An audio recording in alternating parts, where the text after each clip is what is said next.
Labą dieną visiems. Pasisveikinau su jumis lietuvių kalba, bet taip pat norėčiau šiandien panaudoti savo ypatingą progą, перейти мано гімтамаю kalbą.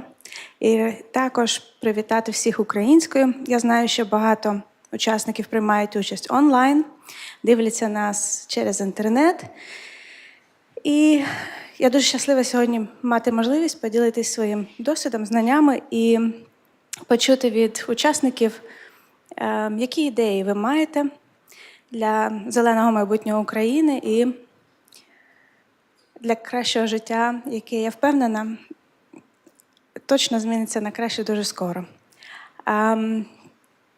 Obviously, we will be speaking a lot in English, but to everyone, I'm available in all the 3 languages with your questions, and this is something that I would like to encourage for you to share actively today, as in a workshop is a practical class, if you wish, and that is a 2-way process for you to come with your questions, concerns, things to brainstorm on together.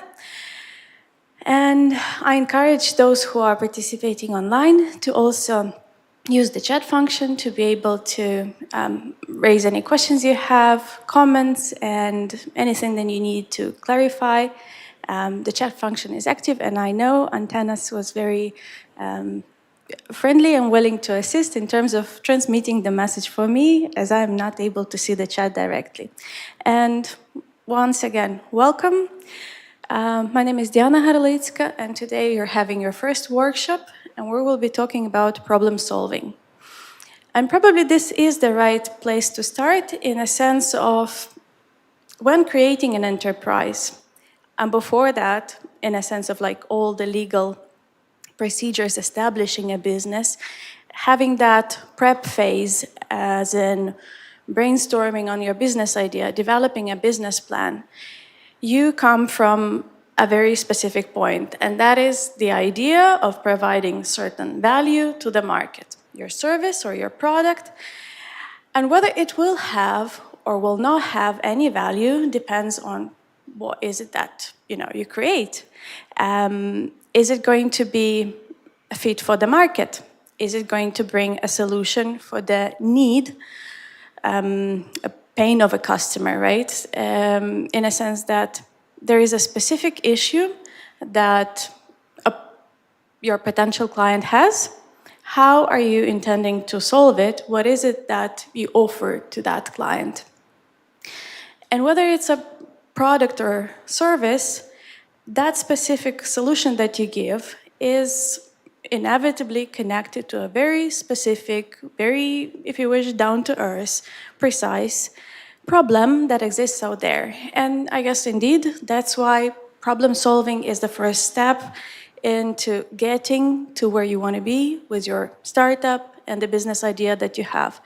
And I actively encourage you to get into the discussion. We will have some Q&A at the end, but also get to know part in a sense of, I'll introduce myself now in a second, but then I would like to have some time with you to hear your business idea, for us to talk through the problem that you intend to solve and whether at the moment you are, having something that provides a solution to that problem. We can probably, move on to the next one. And my background is many years of work in academia among different subjects, teaching sustainable business development. And that's where my passion and inspiration is, and work with young people. Youth engagement globally in youth climate movement is another passion of mine, being part of several international organizations. And very often when I was teaching my course on sustainable business development, generally talking on sustainable business practices, I would refer or start with bounce from sustainable development goals. Everyone has heard of them. Everyone knows that there are 17 different goals, as in many objectives and specific problematics that has been shaped into 17 Sustainable Development Goals. I'm pretty sure you're all aware of them, right? Anyone who hasn't heard? All right. So United Nations has initiated some while ago, but if you think of, the developments on corporate social responsibility and sustainable business practices, in that time span, so to say, Sustainable Development Goals is a relatively new concept as well, in a sense that if we talk about corporate social responsibility, we're talking about some past 70 years, and Sustainable Development Goals has been introduced some 10 or so years ago, right? And so we're talking about different kind of problems out there in the world, and the objective to solve those issues that prevent us from sustainable development. Sustainable development as such, I would say, is a philosophical concept in a sense that it doesn't provide very specific tools, mechanisms of how it should be solved, as in how a humanity reaches development that is sustainable, as in without those drastic ups and downs. And many scientists, in fact, argue that it is possible to develop sustainably. But having an aspiration for the sustainable development of the planet Earth, and that foresees three aspects to it: the social, the economic, and the environmental aspects to this development of the humanity. All the problematics has been shaped into 17 goals of the sustainable development that decode, if you wish, and also group those problems, but also aspiration to reach certain objectives in solving those problems. And so I will not name all the 17. Obviously, it's also good for you to do some extra reading, but the idea sort of is that we have a classification, so to say, and a more structured approach to how we look into those goals and approach the concept of sustainable development. And so usually I would start from that point, coming from when you have your business idea and a specific problem that you want to solve with your product or service, you look into a very specific problem that you would like to solve with it, and it falls into a specific category of sustainable development goals and what's related with it, and there is a more research, because if you would go into the website and look up the 17 Sustainable Development Goals, you'll find a lot of statistical data and interesting, relevant, important information for you to know on the global scale of this specific group of each of the 17 Sustainable Development Goals, where we're standing, why is it a problem, and so on and so on. And when we're talking about a very specific case of a country that is in war at the moment, and that we're looking for business ideas and solutions for Ukraine specifically at this issue of Futurepreneurs, I guess I would like us to start differently. And at least my perspective this time is very, very different, in a sense that all the, classical sort of problems aside, there is a very specific context of this one country and the actual challenges that it's facing today. Very often, we may find it challenging to take on not just the responsibility, but really looking into the problem. It's overwhelming how big it is, and finding the solution to it may seem rather challenging, in a sense of, I can't solve everything at once. But this approach of like slicing the elephant might be the right way into approaching it and looking into how you develop your business solution. And later we will talk about the root causes, the problem, and the effects, and considering different specific effects that you may have a solution for, or an aspect of the problem that you can look into and choose for yourself to focus on, is another way of doing it. But having your contribution to it, and definitely being confident, and if you wish, proud in a good sense of this word, for having an aspiration to make a difference, is a good way to start. And I appreciate all of you having a consideration to come up with business ideas specifically for the theme that has been chosen for this year in Futurepreneurs. Last year, in November, I had an opportunity to participate in COP27 in Sharm el-Sheikh. And these are the photographs I took at the Ukrainian stand at COP27. It's the first time we had a pavilion, and it's a great opportunity to be able to speak about what is happening in Ukraine these days and the impacts of war on the environment and the climate and the life of people there, and how the war is impacting the state of biodiversity and all the related problems as well. You can see that there are 3 photographs. I suppose you can see them well.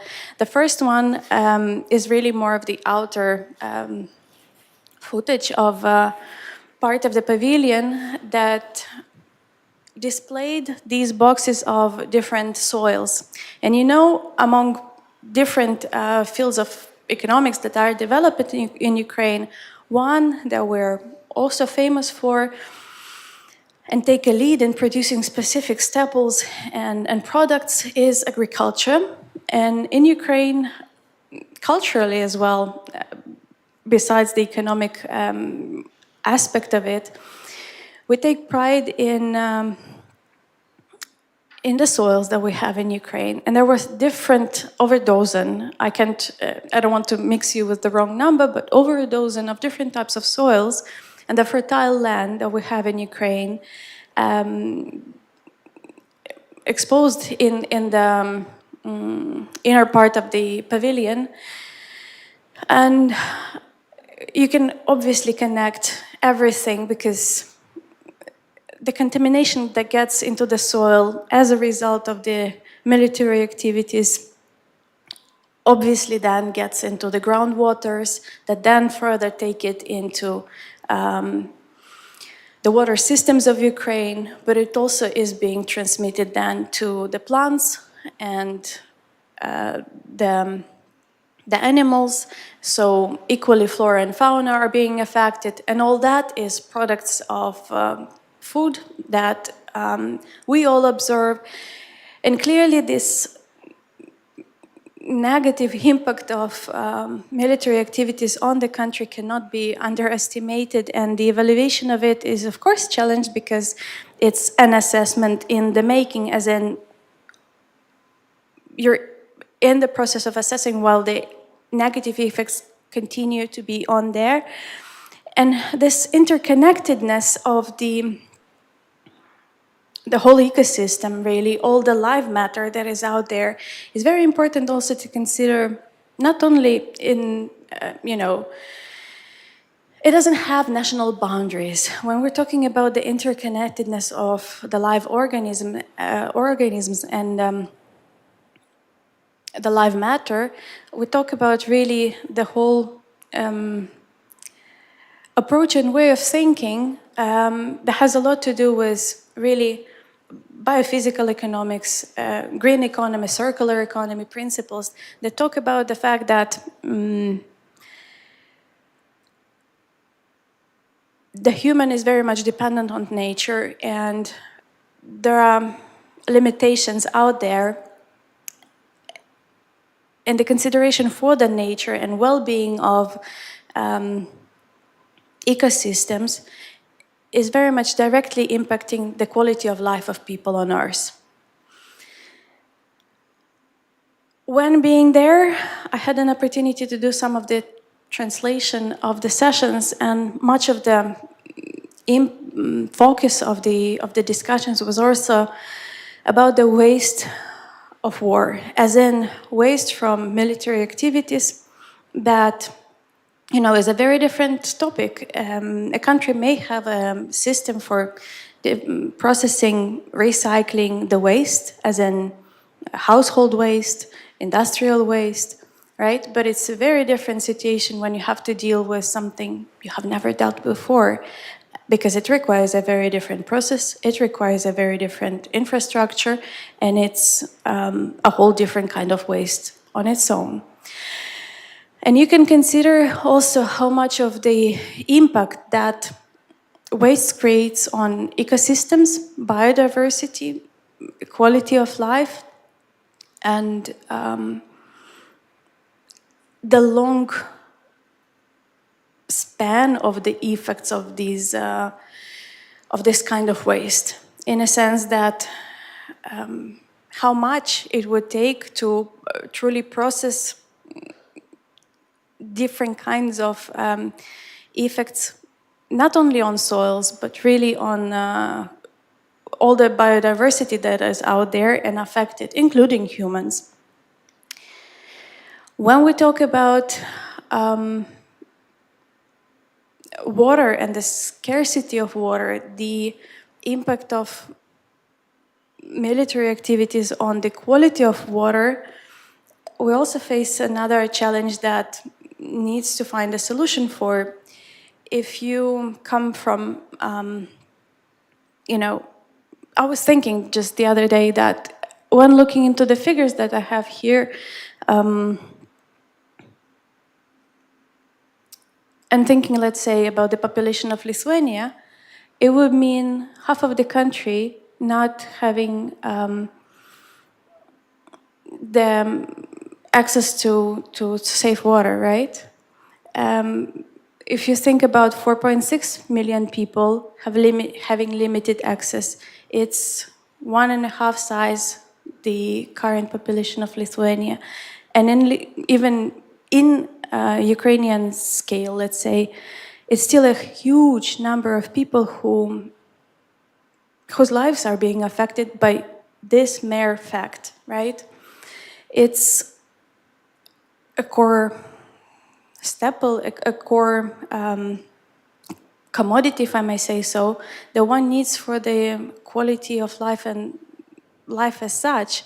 We know that a human consists mainly of water, and the health issues that are being related with the lack of access to water only intensify the health issues that people have when being affected by war, or generally may have health issues.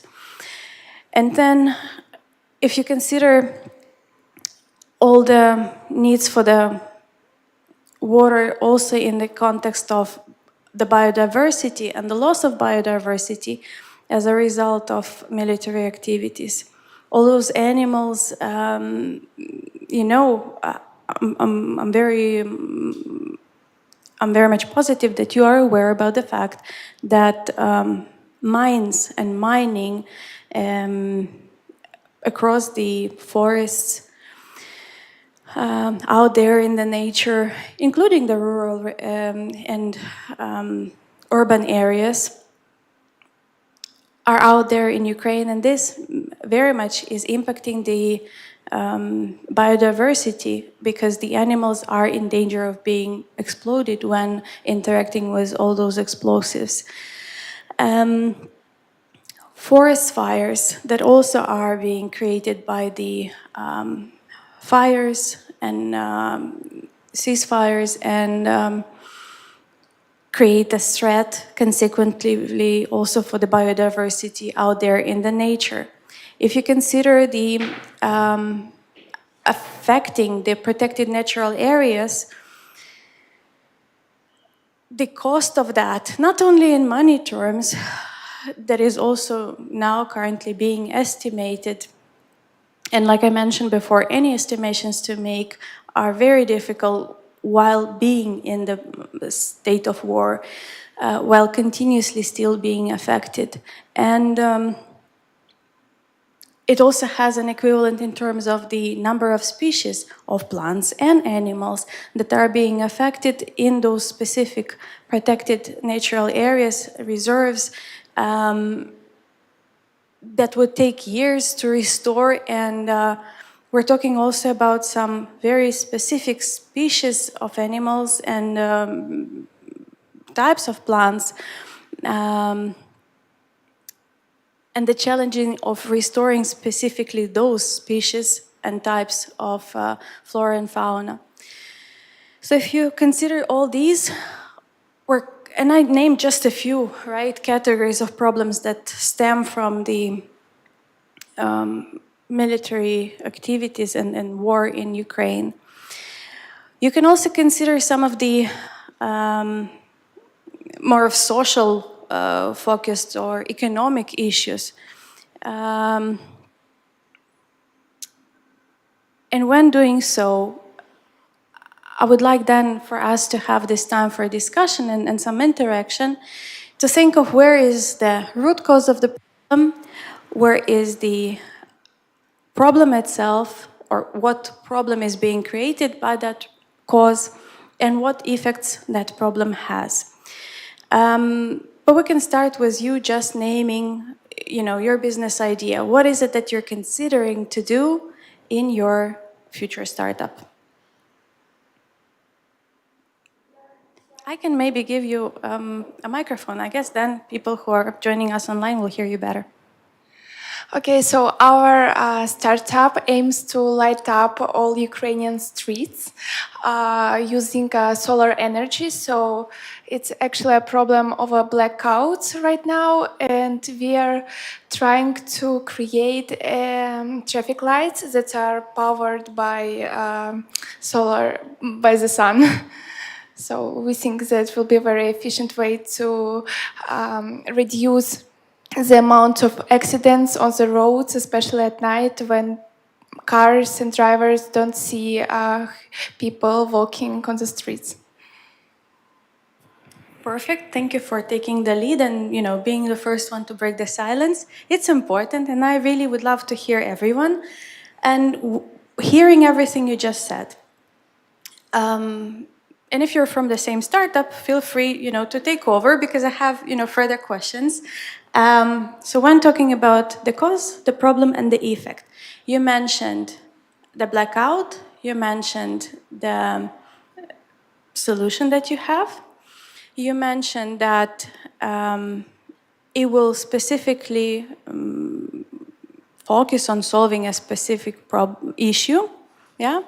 But I would like to hear from you then, what do you think is the cause, what is the problem, and what is the effect that you're solving, tackling when providing that solution?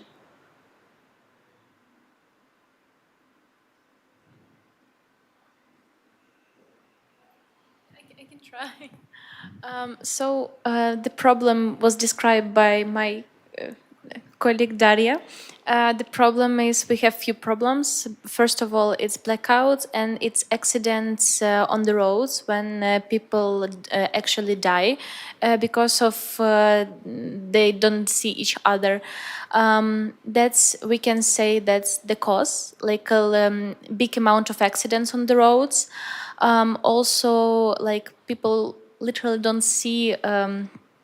They can't like act in the correct way in this way because again they don't see each other, and the effect we can solve this problem, and the effect of solving we should discuss. Or you just said that the cause is what? The cause is blackouts and accidents on the roads. It's like our cause. or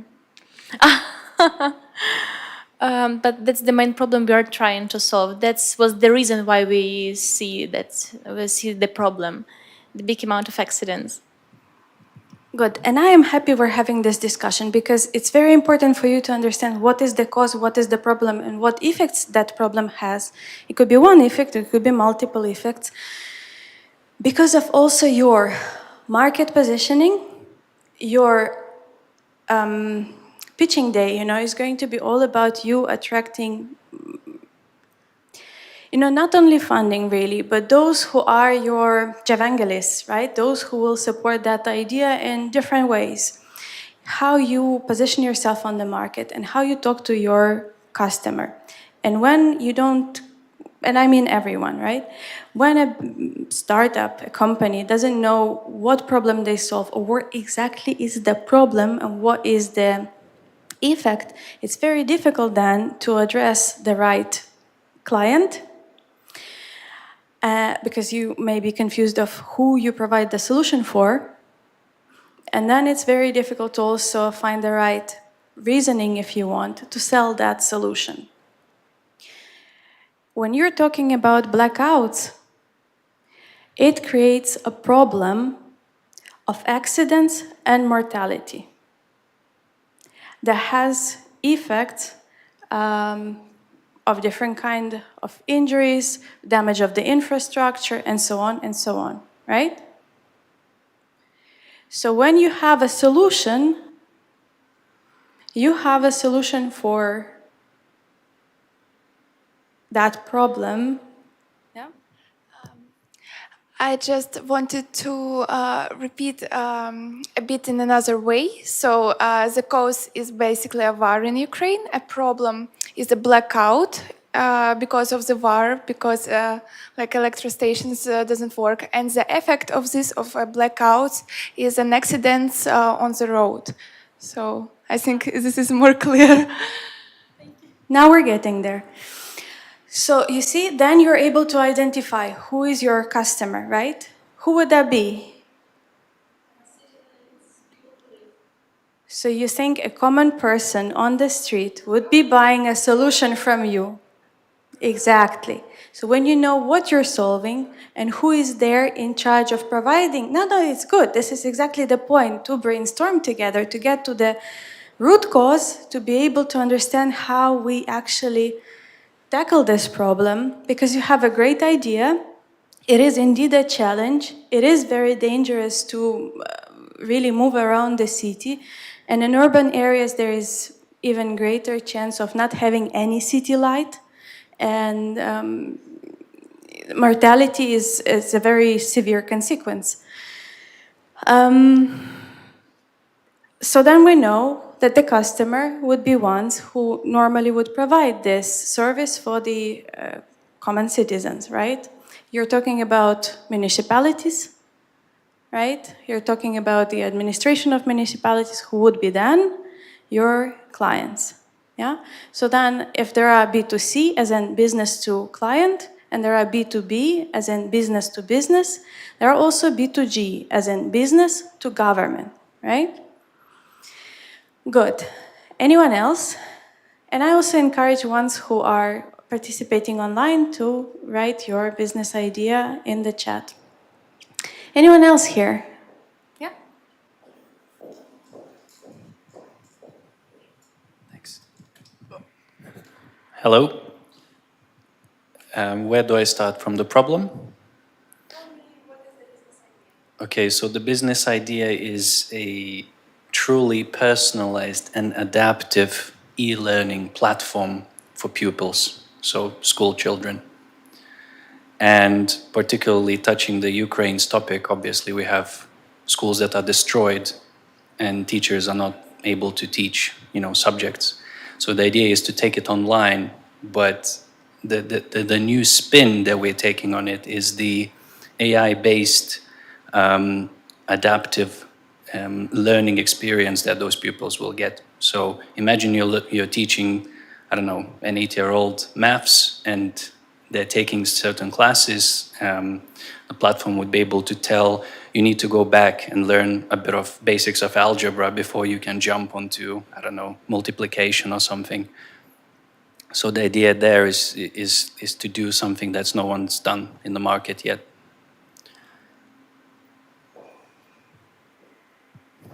So when we hear all this, and everyone is free to participate in this brainstorming, right? We're talking about an innovative solution, right? A good context in a sense of this is relevant. Indeed, the studying process is impacted.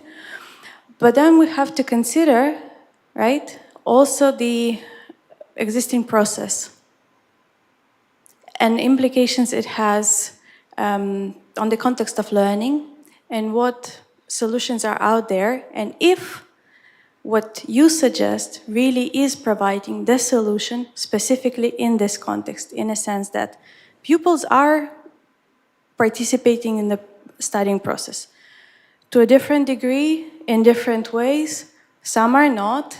Again, there is a process in place and efforts done, but then how specifically your solution is relevant in a sense of, you know, the challenges that are out there, specifically access to computers or any tablet, internet again.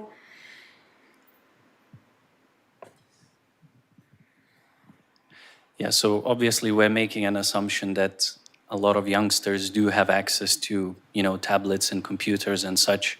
And the idea is that this personalized learning really tackles the problem that it's hard to get pupils' attention, one, and two is to basically provide feedback that a good teacher would really do if they're teaching, you know, in order to motivate pupils, in order to, you know, collaborate even on certain topics. I think it's a challenge, and obviously having, again, schools destroyed and, you know, preventing this online would really help pupils to not stay behind the curve and actually, you know, learn the topics that they need to learn according to the curriculum. If that answers the question. And this is generally a comment for everyone because we're now sort of interactively discussing the problem solving. It's not so much a theoretical topic, and it has to be very much applied to the context of your business idea and for us to learn in this process from one another. So if you're thinking about a specific hypothesis that you make, right? It all starts with the research of the context of the problem that you're trying to solve. In the very first business idea, for me it was very obvious and I could buy it immediately in a sense that I know for sure this is a necessary solution because the problem is obvious. There is a statistics that proves it, that supports it, and we know very well that this really is a challenge. When I hear this specific idea, I have to say I am in doubt in terms of does it really provide an alternative solution to what is already in place, right? Education online is happening.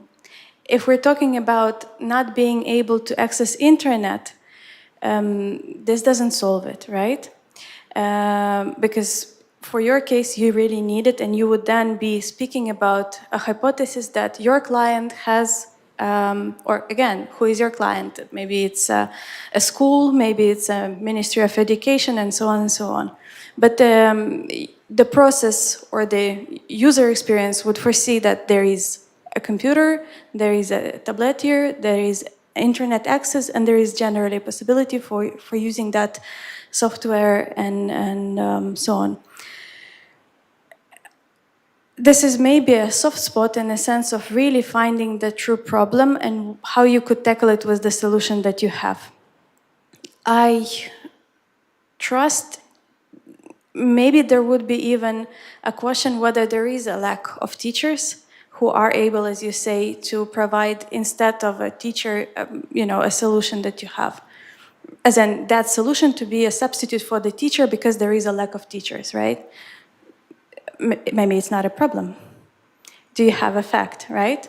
So for any hypothesis you make, there has to be, statistical proof for you to be safe to go with this idea. And this doesn't mean it's a bad idea. It only means I would recommend to have more research and maybe some adjustments on how exactly the software you will be developing, this app program, would be able to really bring the value for you to be able to, sell it and then have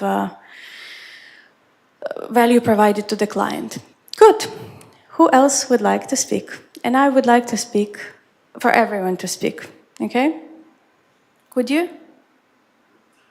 Who would like to speak then? I don't want to really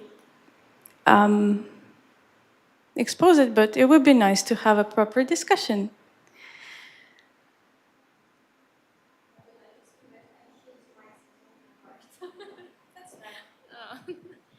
So, my name is Alexandra. I'm representing Tata Paper. It's already existing small business here in Lithuania. So, what we are doing?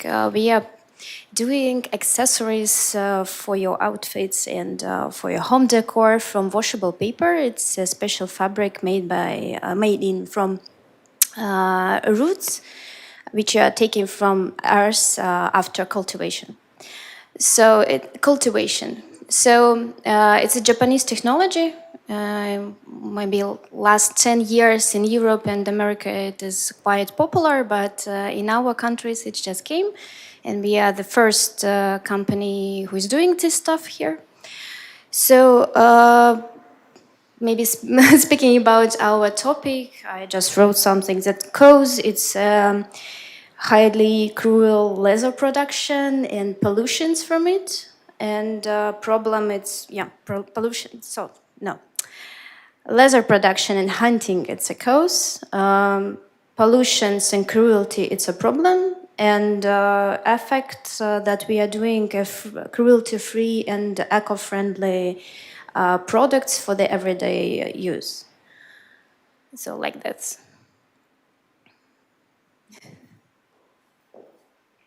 Just to clarify, because in the beginning, I guess I didn't quite get it. It's not you're making the product out of the roots of plants that were the remaining byproduct after the cultivation of agricultural land. Right, but it's roots that are sort of a byproduct. They are left there in the ground after the agricultural work. And so they could decompose, but you use it as the raw material for making a product that is vegan textile, right? There is no animal product in there, and you would like it as a substitute to the animal products, the leather made products, and so on. Yes, great green idea. Just also to brainstorm how specifically it reflects, and I don't think it's a prerequisite, but in a way it is, how it specifically correlates to the theme of solutions within Futurepreneurs for Ukraine, just if there is any reflection. When we registered for the project, I was thinking about it because direct impact with our product is almost impossible, of course. We are not producing paper ourselves. We are buying in Germany and in Italy. So the only thought I had it was that we can donate money from our business, from our revenue to Ukraine. So. Thank you. I got the point. I have the answer for what I asked. I will not be giving any, solutions, ideas in a sense of having the manufacturing. That's not what you want to do with your business. You do retail. In fact, what? You actually produce the product, but you buy the fabrics from Italy, right? Mm-hmm.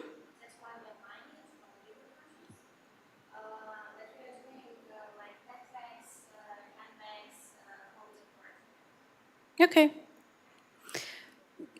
In a sense that I have my question answered. Thank you. And the rest is also for reflection for you. I don't feel maybe comfortable to even, given any direct prompt, but I guess also with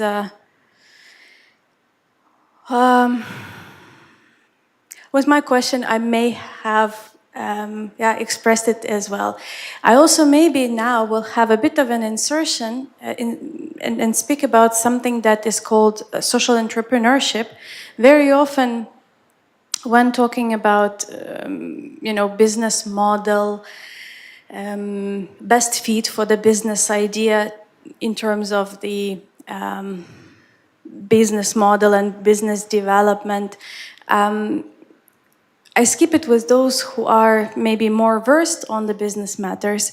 But if you feel that you have never heard of social enterprises, social entrepreneurs, go ahead and raise your hand, and I would like to clarify here something as well. So it's a business like any other business, but the idea is that it is there to solve a specific social problem. And then we often say social problem, but in fact it could be one of environmental origin as well, right? So there is a challenge a bit in terms of identifying what is social business, in a sense that I, with an academic work, am very much used to and fancy it that way when we have a very precise definition of what is what, right? You look into the notion of the word and it tells you what is it that you consider this phenomena, process, or whatever. And when we look into social entrepreneurship, there is sometimes an issue with identifying what is a social enterprise, in a sense that, all right, the business is out there and it's solving a specific problem that is of social or environmental origin. And then how much of it is actually enough, so to say, to consider it as social business, not the regular one, right? And in different legislation of different countries, there might be or might not be a definition of social business. And why I'm talking about this now to you, and why I decided we double check that everyone really is aware on this, is that when considering about specific business idea and your business model, and for instance, for Alexander's case, it's an existing business, right? And again, I wouldn't feel comfortable to give any, prompt or suggestion, but sort of like thinking out loud. Some businesses may consider to have a shift to social business model, or have a stronger social element to it. Let's say by providing that solution to the society, right? I mean, besides the environmental positive impact that the business does, right? The solution to environmental challenges, let's put it better this way. It may consider hiring specifically people from Ukraine to work in the enterprise. It may also consider to support by sourcing the material specifically from this country, right? It may also consider, let's say, having the know-how, designs, whatsoever, sourced from specific country. And in that way, maybe enhance that Ukrainian component, so to say, right? But generally, coming back to the social entrepreneurship, for you to fully understand the context, right? There is a business that wishes to do good by making money. And this is totally fine, right? Businesses are there to be for-profit organizations. It's the non-profit, right? The NGOs that exist there to contribute positively to solving a particular issue. But then, and we know many NGOs, right? The Red Cross, the United Nations, umbrella organization, I mean, all the UN organizations. We're talking about, let's say, Maisto Bankas in Lithuania, and so many more that are out there, right? And then for-profit businesses are specifically focused on, making revenue. But then social enterprises are ones that are for-profit organizations, businesses, in a way, as other businesses. They have to be profitable. This is what I want to stress out. But they specifically have this product or service on the market or their business model designed in such a way that it provides a specific social value and solution to a particular problem. Let's say when there is a restaurant like every other restaurant, but they specifically, intentionally hire people who, let's say, have had a particular background. Let's say former addicts, people who are single parents, let's say, knowing that there is an issue for one to perform their social role, as in being a parent, but also attending work and so on. And so they intentionally create jobs exactly for people who are single parents, let's say. Many of you have heard of, let's say, Tom's brand, I suppose, those moccasin kind of shoes, right? So the business model is that in the price of a pair of shoes, when a client buys them, there is embedded a price of a second pair that one never gets, but is being provided for free to ones in need, especially in the developing countries where, due to climate, for instance, there is a high risk of getting parasitic diseases, right?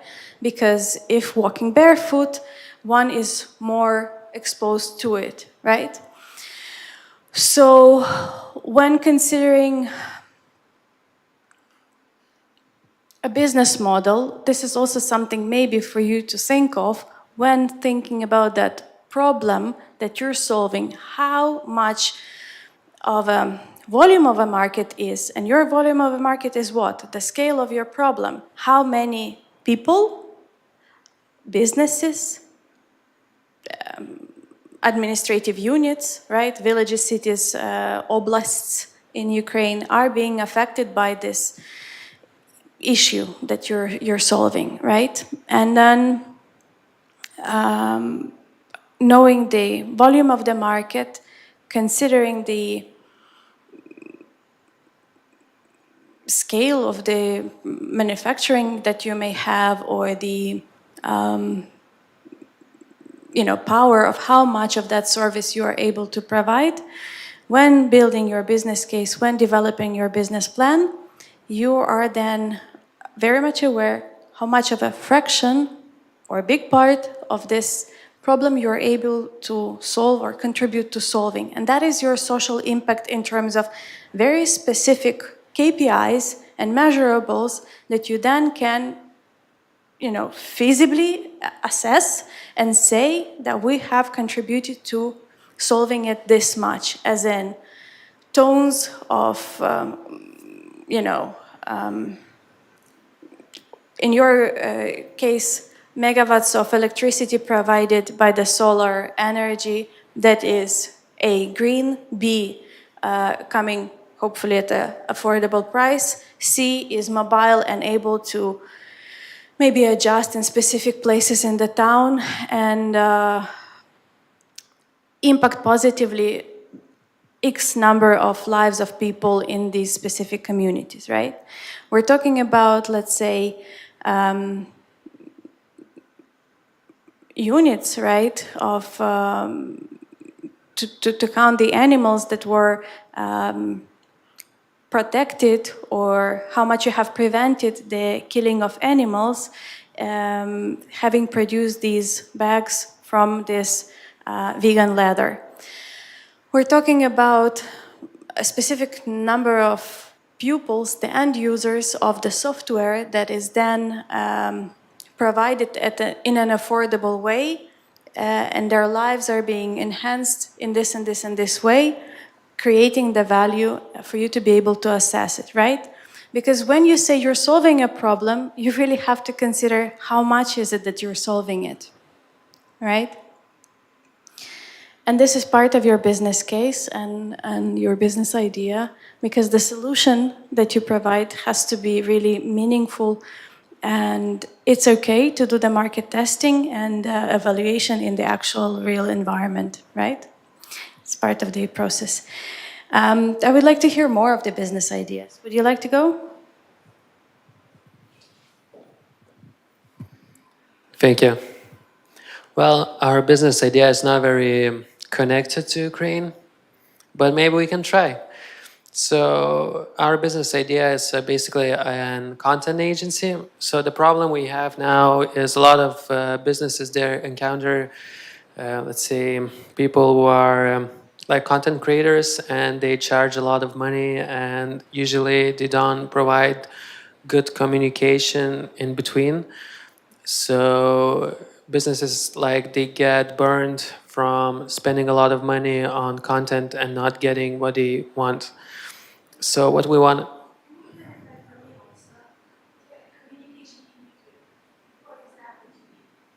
So, for example, if you have a hairdressing salon, or you're a big company, so you hire someone to make a video, and what happens is that usually the client spends a lot of money on hiring the specific creative, and what happens is they don't get the results they wanted to, because there was lack of communication on a brief, on the treatment, what should be achieved on the goals, on the audiences, and etc.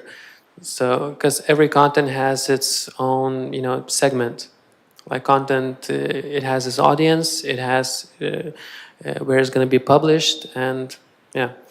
So talking about maybe approaching the Ukraine social problem, I bet there is a lot of creatives in Ukraine, so maybe there's a possibility to do a remote work with them, I guess.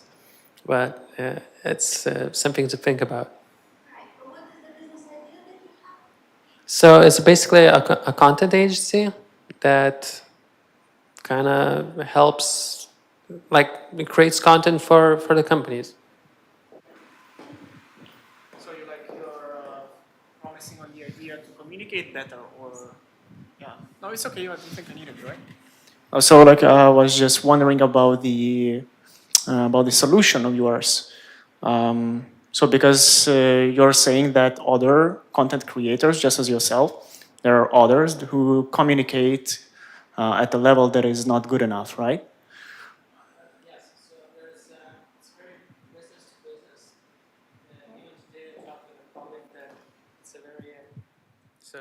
I also want those who are online to hear this discussion. Okay, so it's a very business to business model, because even with my colleagues, we talked today that the market is very niche on our business idea. Because if you take Lithuania, it's probably going to be like maybe 1,000 people. But usually the problem becomes because they're usually creatives, the singular creatives, who are they're not let's say making, let's say, briefs on. They're not briefing the client good enough. Let's say they're not solving the problem of. They're narrowly focused on their own specific area, basically. Yes. Yeah. Yeah. Yeah. Yes. Yes. So we give a service of like multiple creatives. And if you take our business model that we're kind of trying to figure out, we hire a bunch of, like, a group of people, a team that has, like, everyone has a separate job. And then we manage that creative team, and we know how to make, the end product meet the client's expectations. Because we do prior a lot of communication with the client, and we make sure the client gets his needs met, and he's happy with the content, and the content actually brings value to the marketing or advert campaigns they're making. So that's our main goal, and we want to really focus on e-commerce businesses and basically outsource. Because other problem we saw is, especially in Western countries, So that's probably where Ukraine could be useful. And let's say Western countries, like the video production and content production is very expensive. It's maybe 2 times more than here. So we're trying to kind of make it infrastructure here to make the content production here and get the clients from, let's say, from around the world. Basically compete with a lower price. It does make sense. It's an interesting also perspective onto, if you wish, traditional business these days, right? A very common one, in a sense that communication services are indeed very necessary in every business, and B2B clients, in certain terms, are maybe even more attractive in a sense of how. Of the buying power, right? But when considering about this Ukrainian element, and am I allowed today to really have an emphasis on it? I hope I have your permission. It's one thing to have the talents outsourced, as in them providing the services in your company as staff, right? But also, and there are different kind of labor relationships, right? It may be a permanent full-time employee, or it could be, different kind of other arrangements. But it's also a way to provide for specific businesses from Ukraine a service for free, maybe 1 out of 10 clients, let's say, for them to be able to enter foreign market, for them to be able to present themselves on Lithuanian market, right? There is a great need for Ukrainian businesses to be exposed to the world, to be able to sell their products outside the country, to export. And maybe there is also another way to have this Ukrainian component. But in terms of the business case, obviously, it's a very straightforward one. But you can, yes, have your consideration on. Often Futurepreneurs has this social component or environmental component, and sort of just a bit of a reflection to it. But then I would really want to hear more people presenting on the ideas, and I would like to come back to you, if I may. That's okay. Yeah. All right. So just first to let you all know that it's very fresh in my head, because we haven't really brainstorming it out enough, and it's not with a focus to Ukraine either, although it could be, obviously, as many other things, but it's furniture. So my friend here worked at a large company here in Lithuania, so he has lots of experience with furniture and many in other areas, and we're thinking of changing the way that people think about furniture. We were inspired by one firm out in the United States called Floyd, and it's a high quality furniture that is made from durable materials. So if we would divide materials from which furniture is made into 3 categories, one being low, one being medium, and one being high, so you could imagine that IKEA would be probably somewhere on the low to medium end, and we're thinking about the high end furniture. That is not only made from a durable material, but also made in a very automated and customized fashion.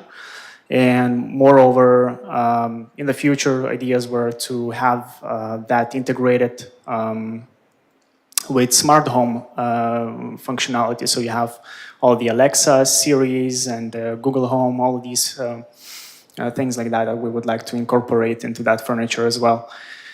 What else here? On the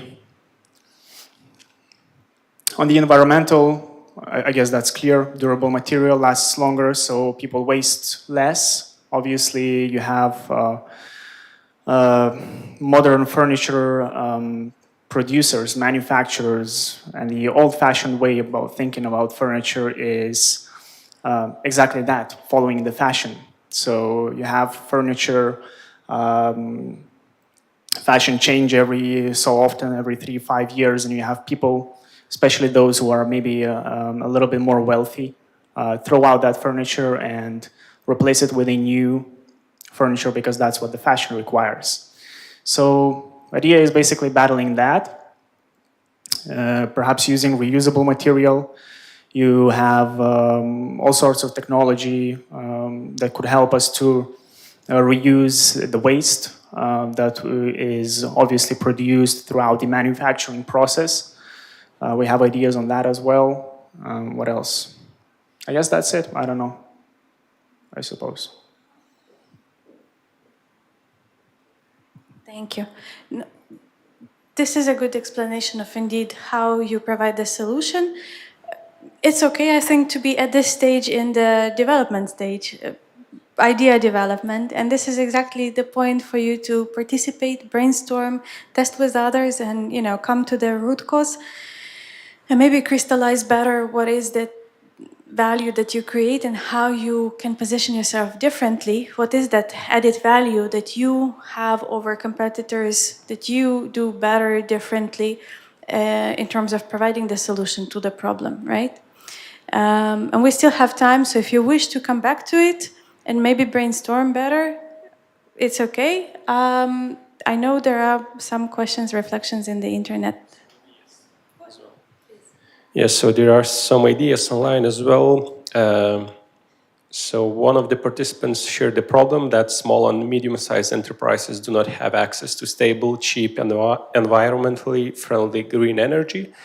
And their solution, their idea is development of a regenerative energy generator that operates on the pressure difference between vacuum and atmosphere.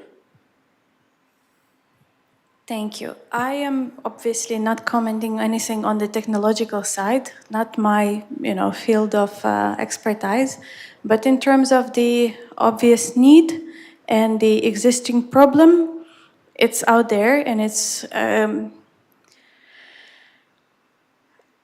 probably an interesting way, and I say probably only from the perspective of I'm not able to say on the technological effectiveness of the actual solution and so on, but if you're an expert in the field and you know the technology and how much of a hopefully better priced, affordable, on-time solution it provides, it's fantastic. And yes, indeed, the lack of available electricity is impacting a lot the operations of the business and the welfare of ones who are stakeholders of that business in very broad terms of the word. And of course, it has even greater economic and social effect if businesses are not able to do their business operations because of not having the access to electricity. And so those would be the effects. And a very obvious problem of not being able to perform business functions without the access to electricity. Thank you. Maybe more problems, ideas?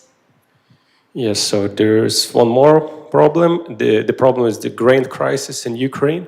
And the solution is that after seed treatment material in that team seedbed unit, yield increases by 10 to 60% in some agricultural crop effect reaches more than 100% increase in productivity.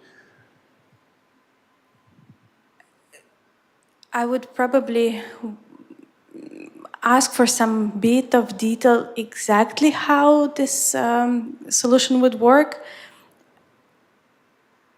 from the author, but it would be, it would be good to just understand a little bit better.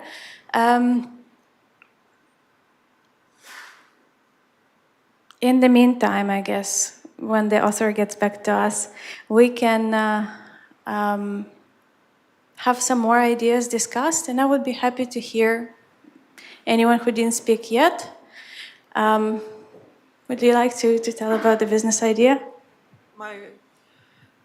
Our team has already presented our idea, but we have not developed the problem well enough. We perhaps not brainstormed enough, but I was thinking on the problem. The team was the adaptive learning software. And the problem would be as well that personal tutors can be quite expensive, right? And our app would be quite a bit cheaper, and it would not exactly replace the teachers that they already have, but work together with them. And with that, it would be quite easier on the students. Sometimes students are afraid to ask questions of teachers, and it would be easier for them to work with AI on that specific problem if they are having difficulties with learning something. You know, I just thought, as you came back to this case, and it helps sometimes really to put things aside and come back to them generally in life. And I don't know if it's super niche, but it would be maybe a way to approach it, to consider those Ukrainian students who are living abroad but are following Ukrainian curricula. They don't have the physical contact with the teacher. They are studying everything online. They may not always be in the time zone as the group in Ukraine. And that is maybe exactly the kind of client who would be relevant for the solution that you provide, in the sense that they basically are studying individually, right? And that would be maybe your target audience. Good, good. Anyone else? Anyone came back to us from those in Ukraine?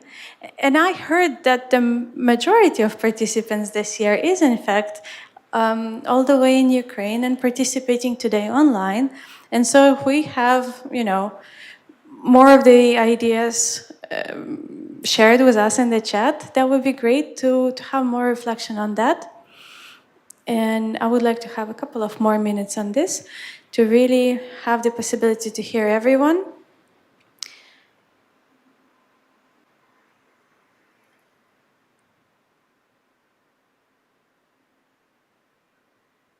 And if we hear anything, Antanas will give me a sign. Yeah, we do? No. Good. And I would probably go to the next slides, but if we hear anything, I very much hope we hear more of the ideas from participants who are physically in Ukraine now. There are certain things that are like historical artifacts, right? Does everyone recognize what's on those first and second picture? Like, yeah? What's that? Right. It's a cassette, right? Well, there should be a cassette, and it's a case for an audio cassette, right? Those things back from 90s and before that you would have, interesting time finding these days and exactly having the challenge to play it today. And if you have a lot of this, I wouldn't call it industrial waste, but a waste that is a product of maybe unsuccessful business decisions, and you have tons of these cases, then what do you do with them, right? This is plastic. Not all the plastic is recyclable. And even that is supposedly recyclable is challenging to recycle, really, also because of the capacities in terms of the technological advances that are out there in the country, as in the product may be marked as one of a specific type that is supposedly recyclable, but in that country where that piece is present, maybe that specific type of plastic is not, possible to recycle because of the technology that is there. And so with this whole plastic recycling thing, there is an obvious problem of really finding creative ways to give it a second life. And it will be a waste of a material to just throw it away. And it's a fantastic way to think creatively and use it as a case for bracelets, let's say, right? We're talking about tons of plastic and tons of waste of different kind that is forming literally islands out there in the global ocean.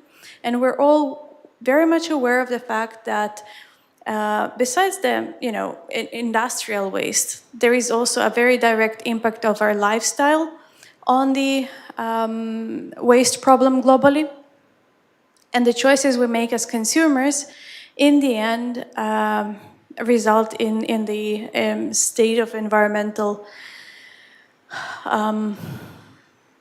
challenges that are affecting our lives in the end. There are different small, medium-sized, and even large businesses built around waste recycling, but also doing that in, I don't even want to say only creative ways, but ways that are, if you wish, non-linear thinking and effective solution to the existing problem. We're talking about a very big and really real problem of fisher nets being abandoned by the fishermen. What happens if you go fishing and drop the fishing net in the water system, be it a river, a lake or something? It's out there, right? It's floating, or it got sunk, and then all the algae, leaves, branches, fish get into it and start rotting, right? Because they're gonna get out and they decompose like every live matter.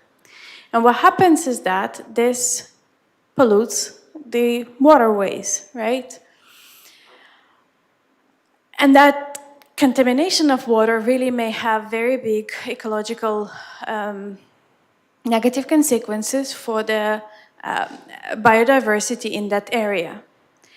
And it's an actual real problem. So there are businesses that have used this as a way to really provide a solution. So collecting those fisher nets, cleaning them, processing them, respinning them, and I'm not commenting on the technology. I'm not, an expert specifically on the magic that they do to it, but they turn those fisher nets into socks, right? I touch them, they feel like cotton, and it's quite impressive than having to learn that they're made of exactly these fishing nets, and that basically a business is doing good by creating value, but also really solving a big biodiversity loss problem, contamination problem that would otherwise be there and impacting the lives of communities. Apron out of the car seat. Think of the number of cars that are being disposed after they serve the purpose. Sometimes it just cannot be repaired anymore. Let's say as a result of the catastrophic incident, maybe it just served well enough that it no longer can be, brought back to life. This way or the other, there are different parts of the car that, could actually have a second life. And if you think of again, and we already have discussed this issue, the impact that industrial agriculture has on the use of the land. We also consider the industrial farming, growing of animals, and the scale it has for the use of natural resources, not only water, but also land as well, and how we get the skin of animals and all this cruelty and ethical issues around the business. And you can say all you want about the historical sort of acceptance of doing things as usual and the humanity using animal products, including the skins, for thousands of years. But we also understand that we today live very differently from people even some 100, 200 years ago. And the scale of the industrial production and manufacturing, including the animal products, is unprecedented. And so any effort today that we can have to minimize this negative effect of the industry and having the substitutes, being able to recycle, upcycle, save all of that precious material is already a contribution to solving the problem. And so the aprons made out of car seats, one of the small ideas that are out there. Tons of ideas that you, I bet yourself, have come across with jeans, including making the furniture elements and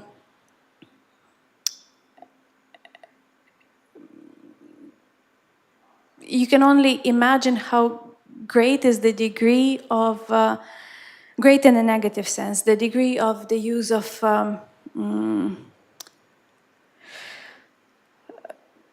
the negative impact of the fashion industry. In fact, would you take a guess of what is the #1 most polluting industry in the world?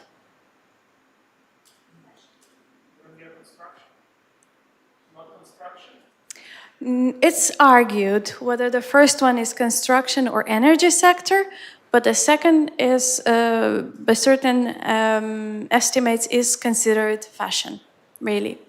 And then, surprisingly enough, many of the products don't even reach the consumer.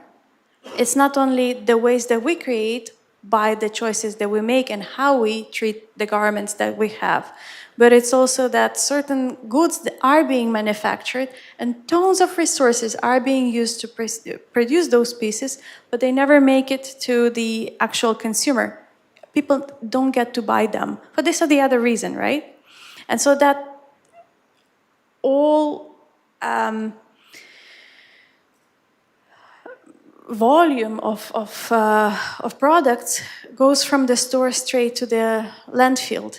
And it's a very shocking fact that certain brands decide to just burn all that, all those materials, all those items of clothing, just because they need to discard them. There are tons of clothes that are being collected at the end of the season that don't go anywhere, and it's more expensive to store them or process differently, and some happen to literally burn. Brand new clothes that were never worn. And considering this negative impact, and again, if you want another source for reading and something interesting to follow up upon, for general erudition, for your awareness, my recommendation is also to look up Who Made My Clothes, campaigns and the page associated with it, the Fashion Revolution. Movement who does, to my opinion, very good assessments and reports on fashion industry for you to have a better feeling of the scale of the problem. Do we have anyone from the internet? All right. When having another workshop and another workshop and another workshop, and then coming to the pitching day at the end of the program, you will be talking very much about the problem that you're solving. Selling your business idea is not possible without actually presenting facts and figures on how exactly you create the value. And I'm not talking about the volume of production that you intend to have. It's exactly this topic that we're having today, where you start, what you bounce from, in a sense of pitching your business idea. You will have to explain in very good details how exactly you create that value for your client. What problem do you solve? And it's great to have, passion for the business idea and sort of this field in which you create the solution. And I hope somehow this discussion that we had, because again, as I said, sometimes you learn by listening to other people's cases, kind of trying to find a correlation with what you do. And I'm happy to hear some come maybe with an idea that today is not linked with the context of Ukraine. Maybe today, the idea is a bit raw, or there is no greatly or sufficiently developed social or environmental aspect to it. But as long as you have passion for it, you're able to convince, or this greatly contributes to convincing on why is it a good idea, why is it a good business case, worth investing and bringing it to the market, why somebody else has to believe in it too. Research is the king, truly. This is your starting point in terms of making hypotheses onto how big is the problem, what is the volume of the market in terms of businesses or people who are interested potentially in buying it from you. And without doing the research, you cannot have your numbers to be able to also for yourself to have a feeling of where you are standing, in a sense that it's okay that your business is not unique. Maybe somebody else has an alternative product, right? Okay, what is your fraction of the market, right? And that you cannot have without doing the research and some estimates. When you have your problem clear, you have better understanding truly how to move on further. It's also about your communication. And communication probably would be the queen if the research is a king. And they come hand in hand truly, because you base your messages. And I don't quite really like how people sometimes speculate on the term storytelling, but it's very important to have a consistent story, as in a narrative on who you are as a business and how you create a value, but all that in the language. And I don't mean Ukrainian, Lithuanian, English. I mean literally reflecting on the problem, the pain of a customer.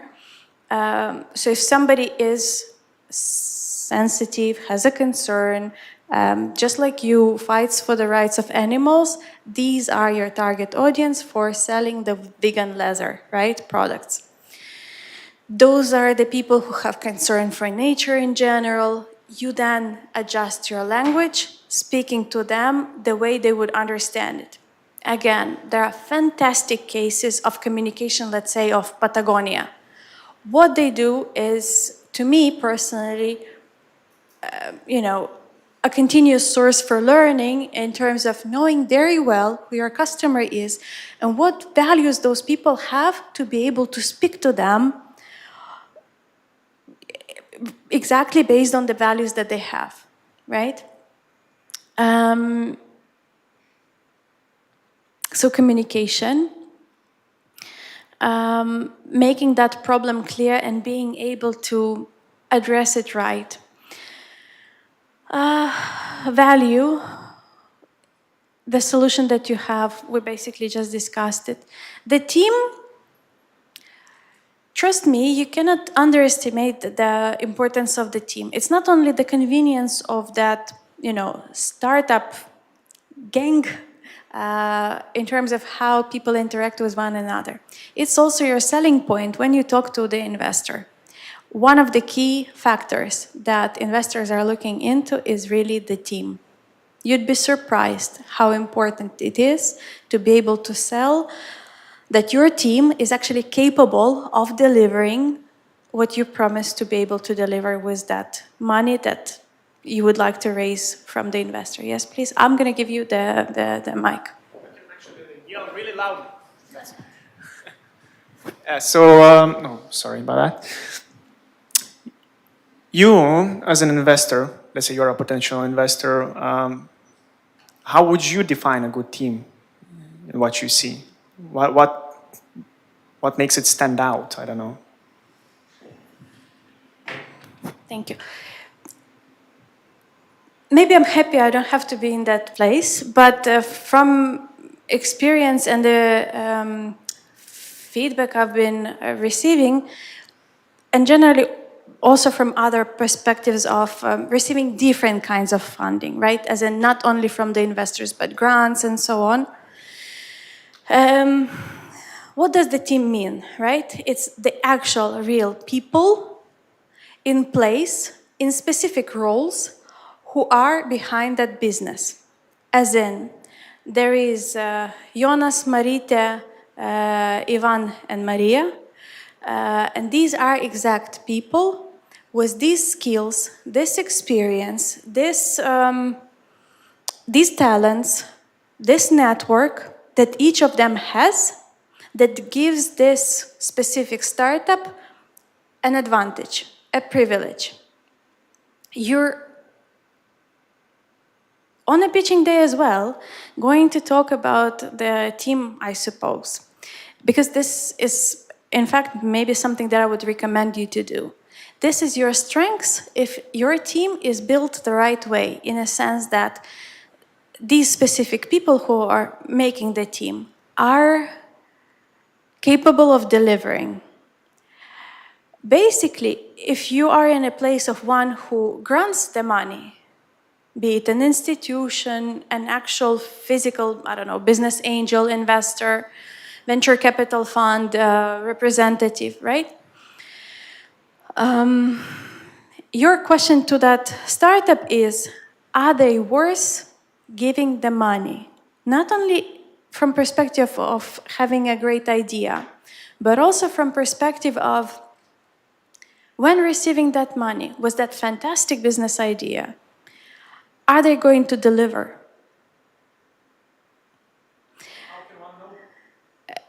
Very much a matter of trust, but also fact-based trust, right? So you have to be able to pull a team of experts who are, as I said, right people at the right place. You entitle them with the role that they actually can perform in, right? That they have the right fitting experience. It's not only about being the best expert for that job, but it's also about the synergies in the group. That you maybe have established certain startups in the past. Maybe they were not so very successful. They all failed, and it's your 5th startup. But it's good sign that you, 3, 4, 5, I don't know how many people, have the experience of working with one another. Your personalities, the vibe, the trust. You know how everyone functions under pressure if you want, right? You are able to build the synergies that are convincing. Somebody can trust you their money knowing that you guys as a group are actually functioning, you know? So it's also these things. But it's a good question, thank you. And making it look good is really the importance of communication. It's not about faking it till you make it, right? It's really about with what you have being convincing, right? You cannot underestimate the importance of a good performance. On a pitching day, when standing on a stage, you may do all the housework great, but if you're not able to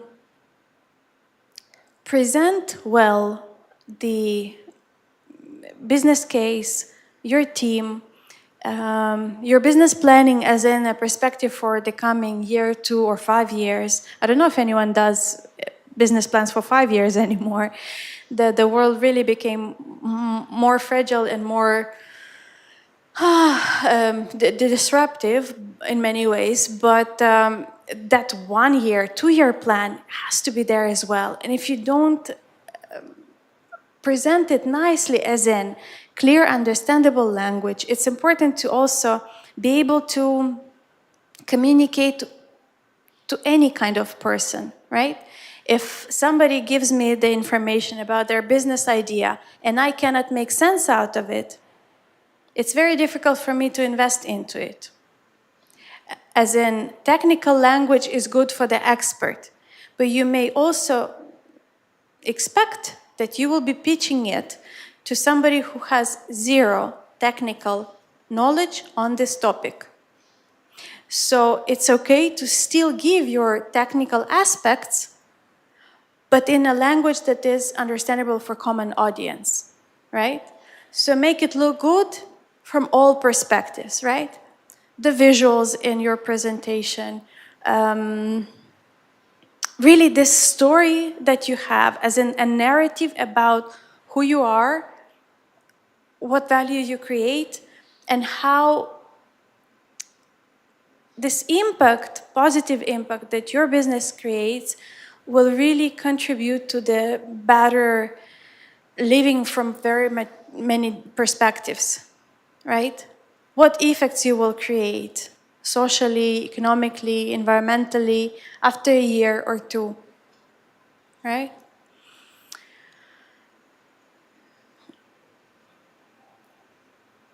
I suppose there is still no one from the internet.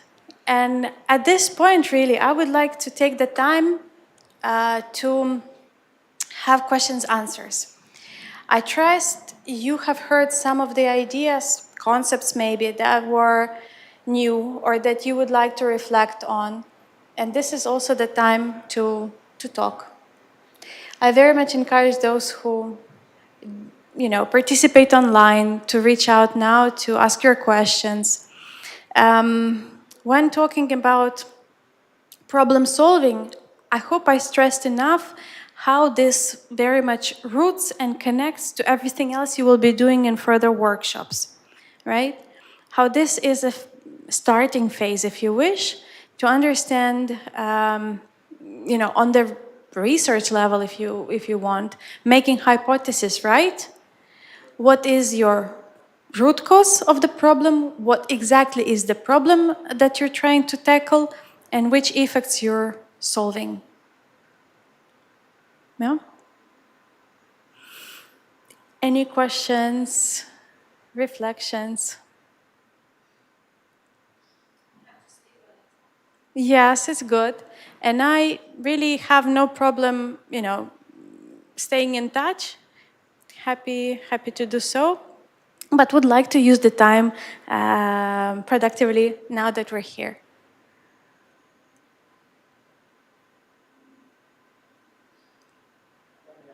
Yeah. And I encourage in the meanwhile those who are online to use the chat function. Hello there again. So you mentioned the market research, right? And all these things. So obviously before you start doing anything, it's really good to have a holistic view of your problem, of the cause of the problem and the effect that you are having. All that is great. And there's lots of research that you need to do really. And the question is really, what is the perfect amount of research to do? Because if you are a multinational conglomerate that has thousands and thousands to invest, you can make a whole MBA programs type of research where you do from A to Z. As in a single person or two people group, entrepreneur, maybe you don't have such resources. So where's that perfect middle ground? It's a very good question, and there is no good answer to it, in a sense, very precise answer. I can tell you in minutes or, number of red pages how much is enough, but you have to have the answers to all of your questions. The thing with creating a business, developing a business idea, establishing an enterprise is that risk management, and risks can be really at any stage of developing a business, running a business, is there to foresee those risks and prevent them, right? And there are different types of risks that need to be tackled differently as well. What I'm trying to say is, even if you're very good with the assessment of the risks that your business may face, preventing them, there is still a very high probability that your business may, go bankrupt, not succeed after a certain while, because those uncertainties will impact you. And the lower, the better you prepare yourself at this planning stage, doing your research, is defining how low your risks are. Volume of the market is one of the really key points, I would say, where many make a mistake, in a sense that truly assessing how big is the problem, how many potential clients could be out there. And it's not only, it's wonderful to be positive about your business idea. Truly, you're the one who has to believe in it, right? If you don't, you cannot make anyone else buy it. But wishful thinking is not helpful. And considering that everybody will come and be interested in that product or service is not helpful. So being very realistic in terms of the assessment of volume of the market is one of the key things. Another one, really, analysis of the competitors. You may consider start small. You may consider go big and go international immediately, having this possibility to, let's say, in your case, sell it online and foresee the delivery and so on. There can be different approaches and your various ways of reasoning why you go this or the other way. But it's important for you to having a clear idea of how you go with it, and then what is your market. Do you go global? Do you go, within Lithuania only? And it's okay, right? Only to be able to serve clients in, let's say, Vilnius and Vilnius rajonas, yeah? Okay. But knowing exactly from the get-go that, sorry, we do not provide services, or we're not able to, dispatch it to, let's say, Kaunas unless you come yourself and pick it up, is the right way of handling business, and then all the communication, associated with it. And then knowing exactly who is providing alternative services within your market is your competitors. And when we talk about alternative services, sometimes really people make a mistake considering, alternative meaning as more or less exactly what I do, right? But it's not quite really what it means. Alternative is,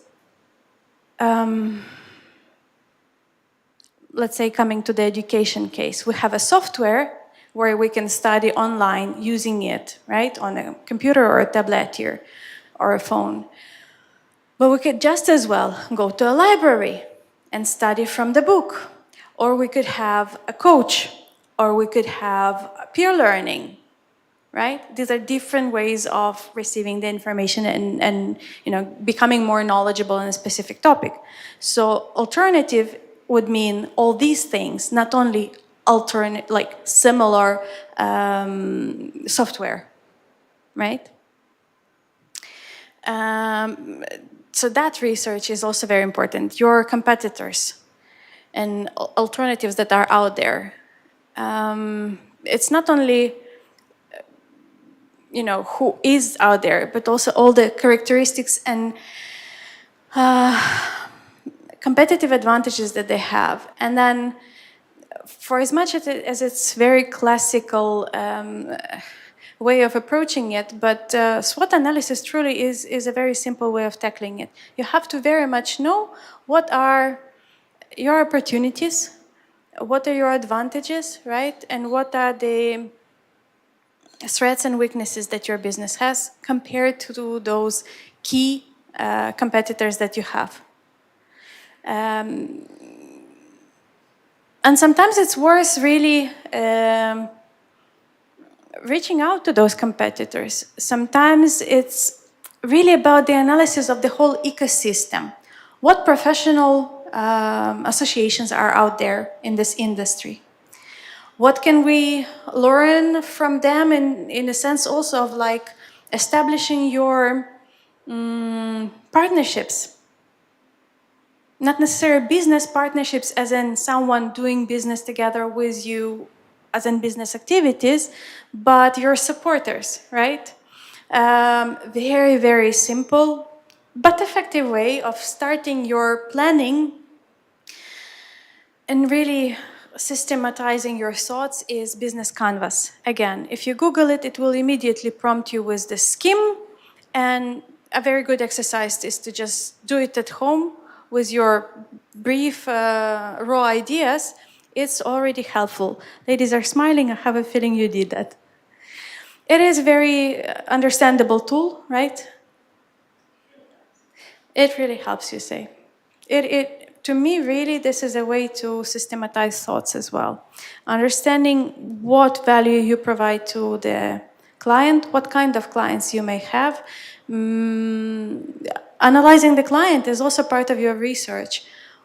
What kind of segments can you have in terms of different factors of demographics, right?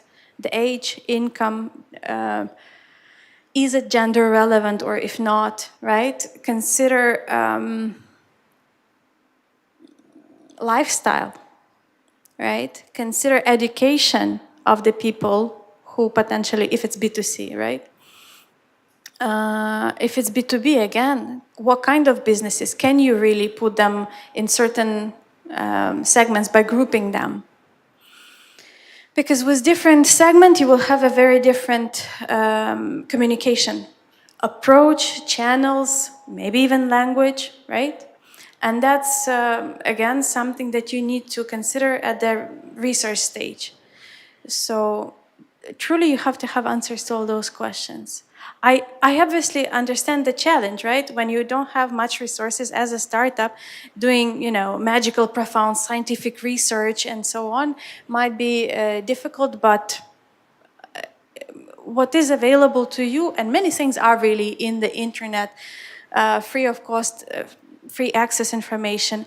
It's okay to do it old school way as well, additionally to the literature review and stuff, to go and meet people in the ecosystem, like I say, different professional events, fairs, exhibitions. Truly go to the meeting of the one of the events of the professional association, right? It's okay to learn from somebody else's experience in the industry. It's okay to ask competitors how they're doing. Sometimes people share, sometimes people partner up. It's a matter of, being open to hear this information. There are affordable ways to do the research too. Any questions from the internet, maybe? Ну, я дуже заохочую тих, хто зараз дивиться онлайн, все ж таки скористатися можливістю і запитати питання, поки ми разом. But I really appreciate the question about the research part, because I think it's the core. You start from gathering the information, gathering the facts that support your reasoning, that support your hypothesis, and allow you to really build a business case on it. Otherwise, truly, it's going to be wishful thinking, and it all in the end boils down to this risk prevention.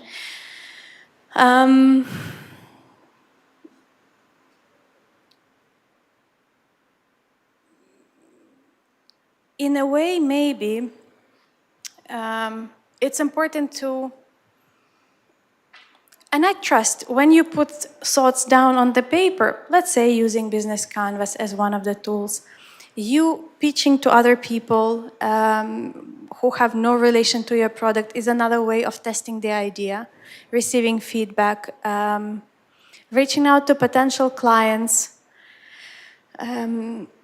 is also very helpful in having this feedback from user experience perspective, in a sense of maybe for you ladies with solar panels, having the insights on the design or on specific characteristics of the product, right?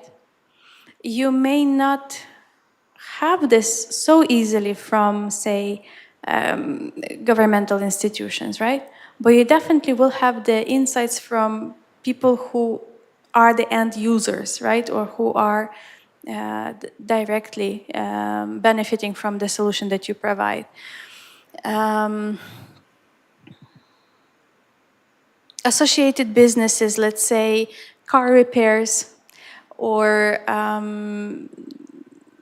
if you're thinking about specific districts or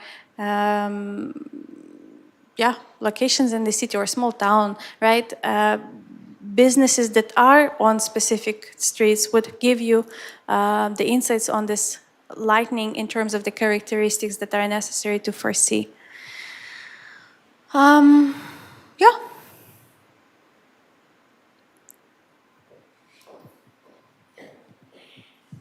Can you give us some, or maybe name some companies who is a perfect example of problem solving? I mean, everybody has their own problems in the sense that truly every company has challenges on, daily basis. I wouldn't be able to come up with someone.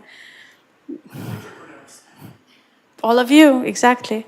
But it's in a way, it's very healthy to just sort of live in with the idea that there will be challenges, right? It's normal to have the challenges, and it's okay to plan them. This is really the risk prevention, to understand that, listen, I am not perfect for this or the other reason, right? Lack of funding, small team, limitations in manufacturing, challenges to scale up at an early stage. Maybe you really confess and you're honest with yourself that the technological solution that you have still needs to be tested. It's all fine, right?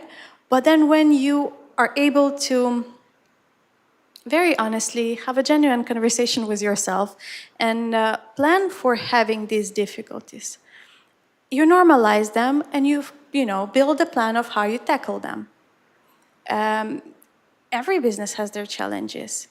There are so many types of risks, not only in terms of the typology of how you tackle those, right? Some can be tackled with insurance. Some are, nuance risks. They can be ignored.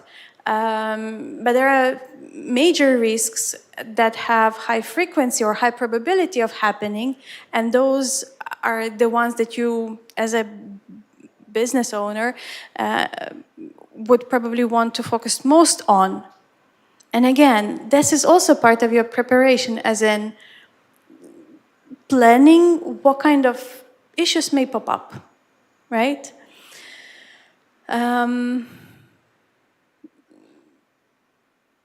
Again, for the typology of risks, risk management, consider how you can, educate yourself and learn a bit more on how to approach different kind of risks that you will then, bullet point for yourself, because they can be tackled differently. Your, plan B, or I know this can happen, but the probability of it is very low, and if it happens, it's not going to really impact my business, greatly.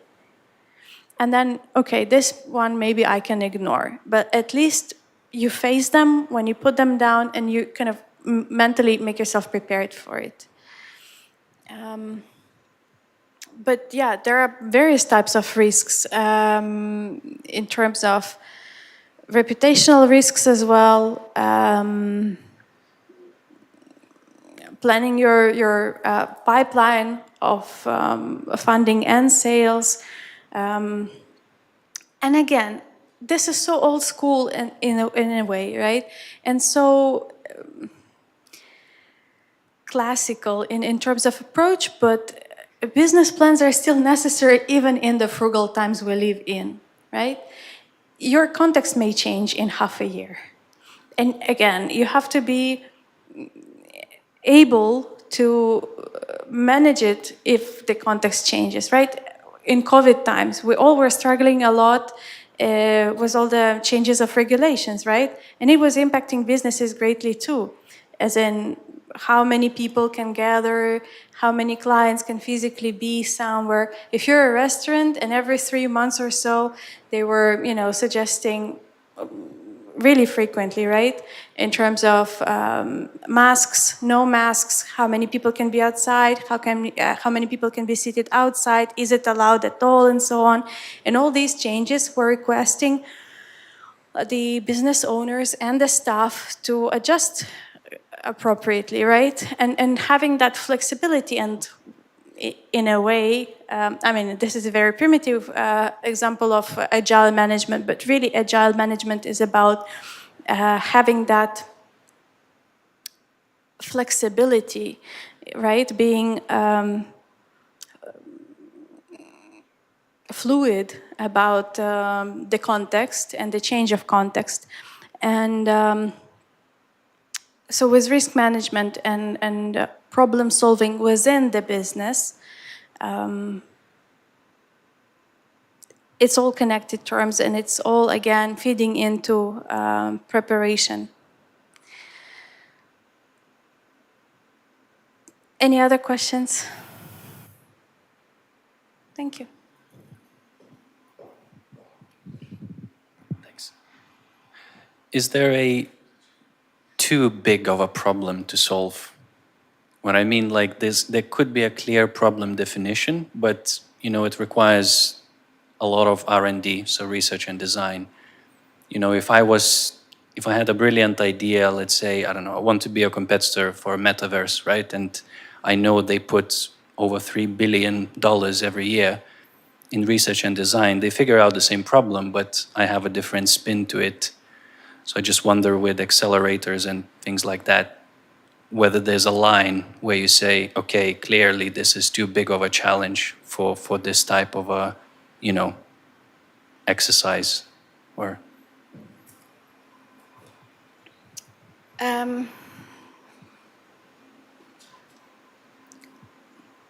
I now have a little bit of a challenge of interpreting your question fit to what has been discussed today. And again, we didn't talk enough for me to be able to judge, on the preparedness in general, how solidly the product is developed and so on. But specifically on too big to tackle, maybe these are the most important problems to challenge and to tackle. Cancer treatment, space, climate change, really. The scale of the positive effect if finding a solution as in humanity scale, right? It's so important to be able to find the solution. Indeed, the funding that is invested, dedicated to finding the solutions for very specific challenges is huge. But the scope of the issue is, correlating. And I can think of any field that is not worth trying. So coming to your question, as long as you have a solution and are, able to develop it, as in not only on research level, but the actual development part. Because even like region-wise, in Europe, we're very good at research, but we're not doing as good as other regions on the development part as an actual business that develops. Why?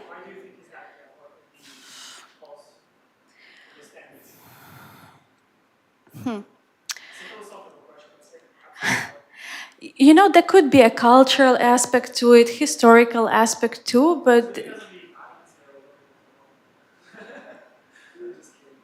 I guess, yeah, I didn't hear it well, but I also say, I don't think there is a specific nation or a reference that is relevant.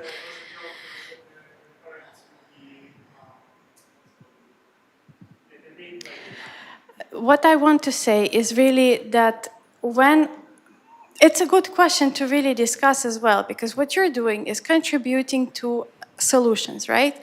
With establishing a business, which is in a way a brave thing to do. Having a secure job, you know, day to day and so on, is one thing, but taking the risk of creating an enterprise and all the challenges that are associated with that is a matter of really the bravery in a way, especially doing it in a country in a context of war, especially doing it in very disruptive times, especially understanding that you take the responsibility for ones who are liable on your business, as in your staff, right? Paying salaries, you take the commitment to do it every month. And it has consequences if you don't. As simple as that, right? Like on this level too. So creating an enterprise, going further and connecting science and business, or giving, speaking in metaphorical terms, a body to a thought, is also a separate skill set and a very different job. Right? If there is a scientist sitting at the university in a lab creating an innovative, breakthrough solution, that person is a genius on their own, in a sense that they have this amazing talent, being capable to develop something like that, to invent that. But expecting from that exact person to also have the skills, and these are different kind of skills, social skills, entrepreneurial mindset, to go out and make a business out of it. I mean, it's also a little bit too much to expect from one person. And even if it's a group of scientists working on a specific invention, right? Again, they are doing the scientific work. Turning it into a business case, a business, is very different. Stepping out of the lab, right? It's a different profession if you want. It's a different, completely different skill set that is required. And sometimes bridging that gap between science and business world, as in manufacturing, technology development, as in prototype development, is, a very different thing. But it's good to try. Could I add a bit of more detail in my question?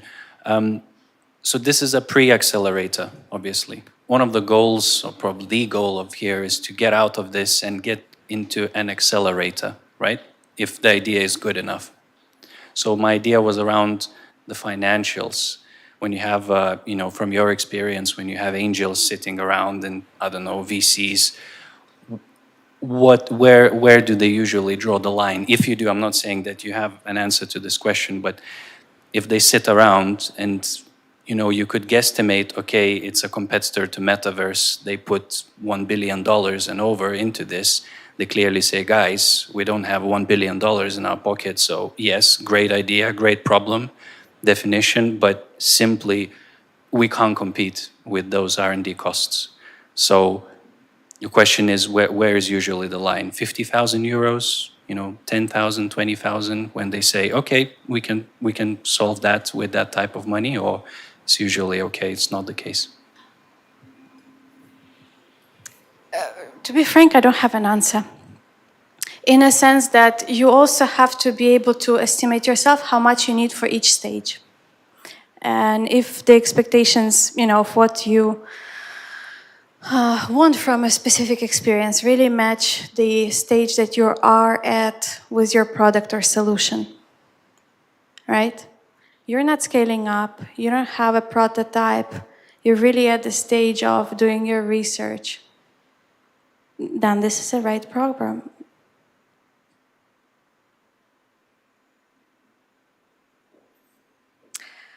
Антоний? Good. В будь-якому випадку, я дуже щаслива, що я мала сьогодні можливість трошки поговорити українською, трошки розказати про сьогоднішню тему українською. Я дякую тим, хто приймав участь онлайн. I also thank those who have participated in person. I am hoping this was practical enough, useful enough in terms of the information, discussion, you testing certain thoughts, ideas, and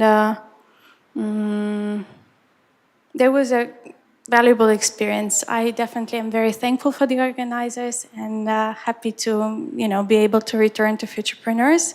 I suppose I will be seeing some of you on the mentorship day, and I wish you all very good luck in terms of developing your business ideas. I trust you all have, a good chance. And if you're passionate enough, all the experiences lead and bring you closer to what you want to achieve. I wish you best of luck. Thank you.